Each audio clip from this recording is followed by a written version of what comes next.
Hello, I'm Dane, and this is Dane Explains. With recent developments, I've been seeing a lot of pictures of people carrying signs saying things like, "My body, my choice." This seems to be a go-to slogan for pro-choice women. On its face, it seems like a good one. I mean, you should have the freedom over your whole body, right? Well, what is your body, and what isn't? Is that slogan one of the worst ones that could have been picked? I think taking a look at this from a biological perspective will shed some light on this. Let me explain why.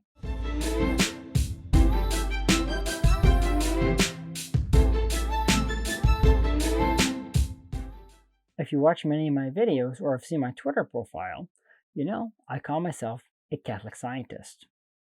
Well, the particular area of science I studied is molecular biology. Well, as a molecular biologist, what do I think about this? This question actually hinges on two things. What is a body? And when does an organism become a separate organism? Or, to put it more simply, when does a body become your body?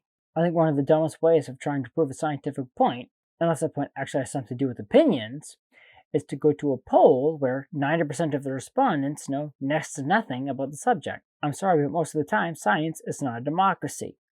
It's a method for analyzing and understanding the facts of life in the universe. So, I'm going to ignore polls. Okay, so what's a body? I should cover this more generally in my other videos on life. Link in the description. But I'll cover what's relevant here.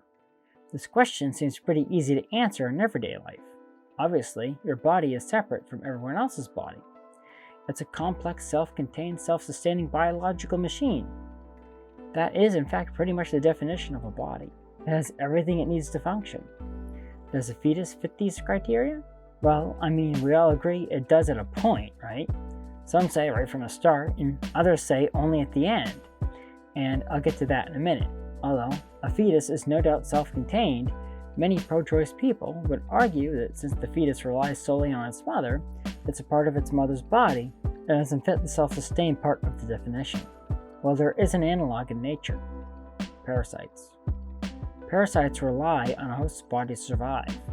The parallel is so striking that some scientists even called the fetus the largest human parasite. Would you call the body of a parasite part of your own body? I don't think most people would, even though the parasite completely relies on its host. A good analog parasite is in botflies.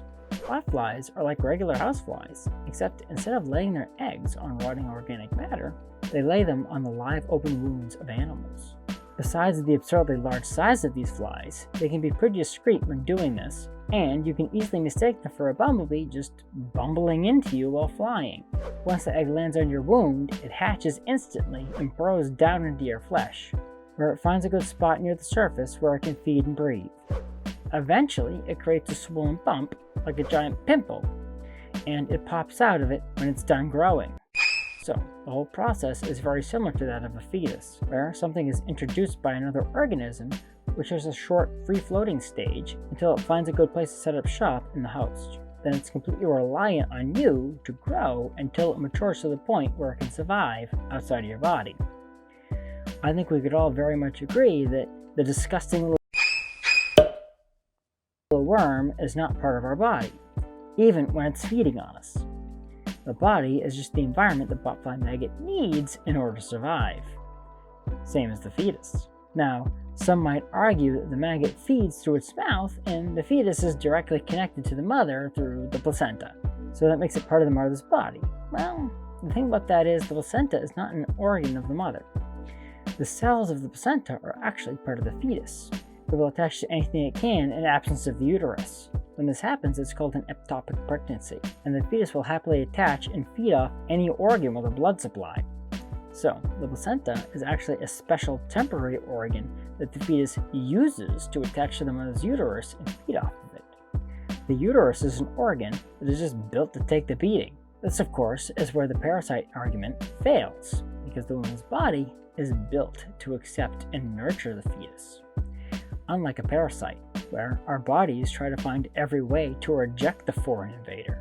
So the mother and the fetus's relationship is a mutualistic one, not a parasitic one, making the fetus a symbiont, because the mother's DNA gets passed on in the fetus. So, at this point you're like, ha! I got you right there. The fetus has the most DNA, so it's part of her body. Well, actually, the fetus has its own unique genome, approximately half of which it got from the mother, and the other half of which it got from the father, give or take, depending on whether it's male or female. Well, you still have half of your mom's DNA, and you're not part of her body. And if you say, well, that's because I'm not inside her anymore, well, what if you were? What if someone stuffed you back up there and hooked you back up like a fetus? You'd still be yourself, and your body would still be yours. Of course, the fetus grew in the mother's body from the start and isn't someone else's body invading from the outside. So this brings us to the other part of the definition. When do you get your body? Well, once it's an enclosed, self-sustaining organism. So if the uterus is just a special environment that is ideal for the fetus to grow in, when is the body enclosed? This is actually the easier of the two questions to answer. All of the living organisms are enclosed, even single-cell bacteria. Their body is the cell itself, which is fully enclosed via a membrane. So any human, even when it's just a single-celled organism, has a body. It just varies in complexity depending on how old you are. People may try to counter this with a logical fallacy. Then, every cell of your body is a human. And, yes, I've had people hit me with that multiple times. In fact, even just one today, which is why I'm bringing it up. Well, there's a huge difference between the two.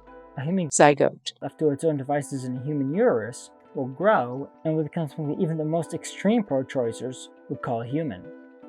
A skin cell won't, or any other cell for that matter. If they did, we'd have human clones all over the place. On the contrary, humans have been some of the hardest organisms to clone. So, unless you rewrite all the scientific definitions of what defines a living organism, it doesn't matter if it's a fetus, embryo, or zygote, it's not your body. Now, you might want to argue that even if it is a person, it doesn't have any more right to your body than a botfly does. But that's a question for another video. Thank you for watching. If you like this video, please press the like button. Subscribe to my channel and ding the bell to get notified when I post new videos. Also, please support me on Patreon, link in the description. The more people support me, the more time I can dedicate to making videos like this one. So, until next time, have a great week.